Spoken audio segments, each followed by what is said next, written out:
we had to get more energy. We had to get more productivity from our coaches or producers or the agents, as they were called at that time. In AEW, they call them coaches. They're all the same job. They help the talents put together their matches, give them direction, coach them up, motivate them, help them to do good. And but not that George and Jim Myers, George Steele, weren't doing that. They were getting older, and they were a little bit limited on what they could do or wanted to do.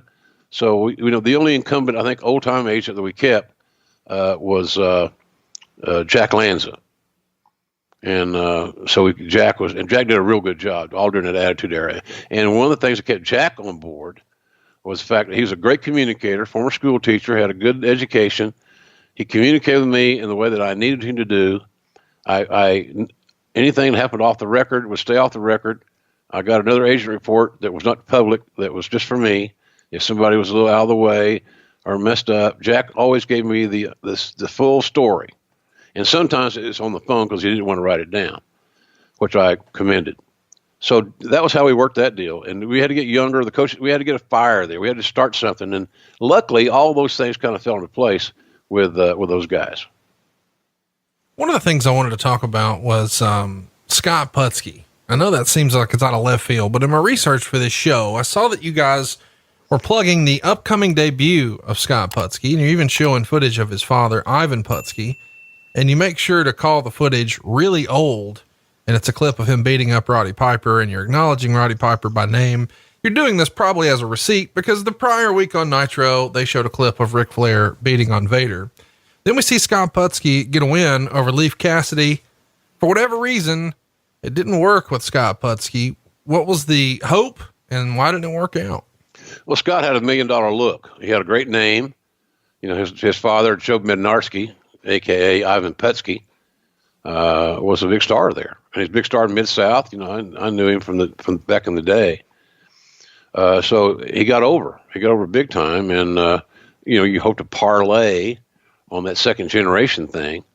And sometimes it works and sometimes it's not a guarantee. Being a second generation wrestler really doesn't guarantee you anything but that first look. And something for the announcers to talk about when you're on television. Scott seemed like a decent kid, good looking kid, thought he was a nice athlete. He didn't have the it factor. It just did not come natural for him. He could do things athletically extremely well, but I'm not so sure he knew why he was doing them. Right. So that was kind of the deal there. Good look. If it was just all about it, 8x10s, he's a main eventer. But it was about more than that. And his skill set just didn't fit that level. One of the other things I found in my research was, on Raw on the way to this show, the Road Warriors would beat PG-13, in under 2 minutes. I should mention that PG-13 were the two white dudes in the Nation of Domination who would come out in hats and glasses and jackets and sort of wrap their way to the ring. And they're staples in Memphis. It's JC Ice and Wolfie D. And let me just read the recap.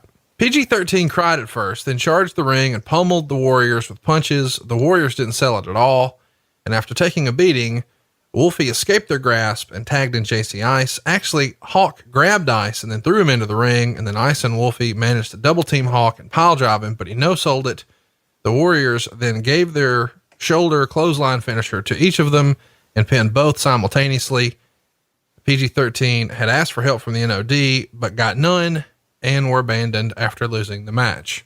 Now, Meltzer would write, PG-13 is gone after the Road Warriors deal. Apparently the guys think it's Jerry Lawler had them fired because they're working opposition to Lawler in Tennessee, although that's been denied internally. They were told there is a chance they'll be brought back for the light heavyweight division, but that would likely be only for television purposes if it happens at all. He would also say JC Ice had gotten a lot of heat in his short tenure there. Chat me up. What happened with PG-13 and why was this the end for them? I think the short answer to the story and the bottom line of it is that those two kids were certainly not low on talent. We would not have hired them if we didn't think they didn't have talent.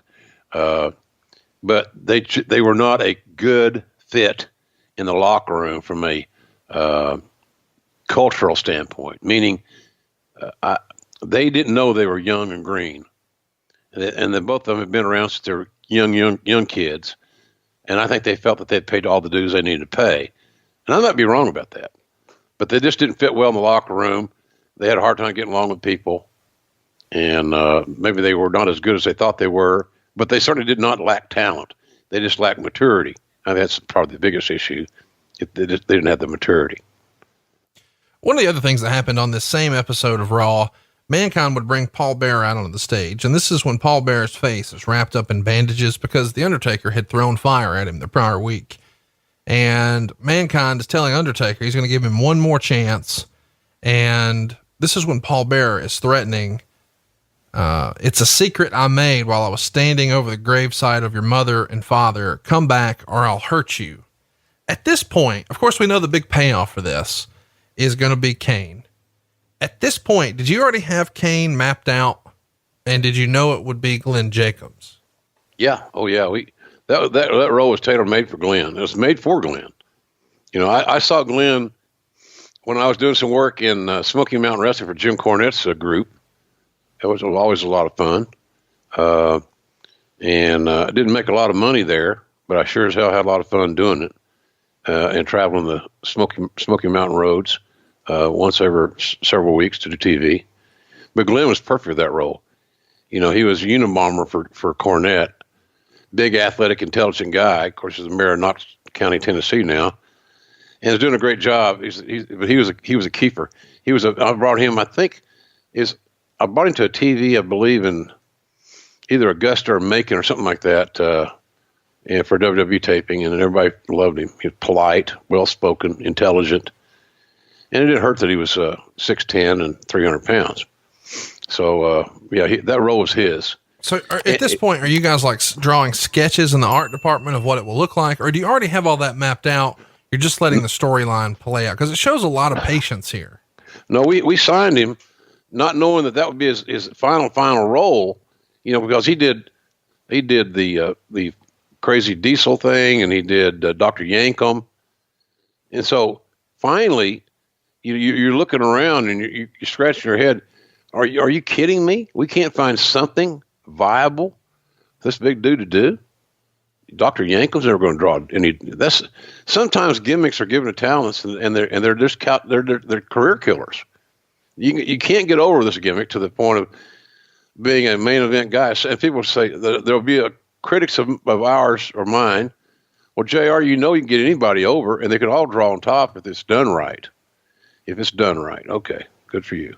Well, you should start your own company, do everything right, and you'll make a lot of money. It's not that easy. So finally, but Glenn, if looking at Glenn, Kane, and Undertaker, they're both almost identical in size. Maybe a little here, a little that, but essentially they could pass as brothers. Hello, that's what we did. So that's how that worked. But the art department got on I know there's a lot of work with the mask being done because his face was allegedly burnt and all that stuff. It's a good story, and I'm very privileged to say that I think Glenn had 2 masks left, and he gave me one of my restaurants. I still got it. It's pretty cool. That is cool.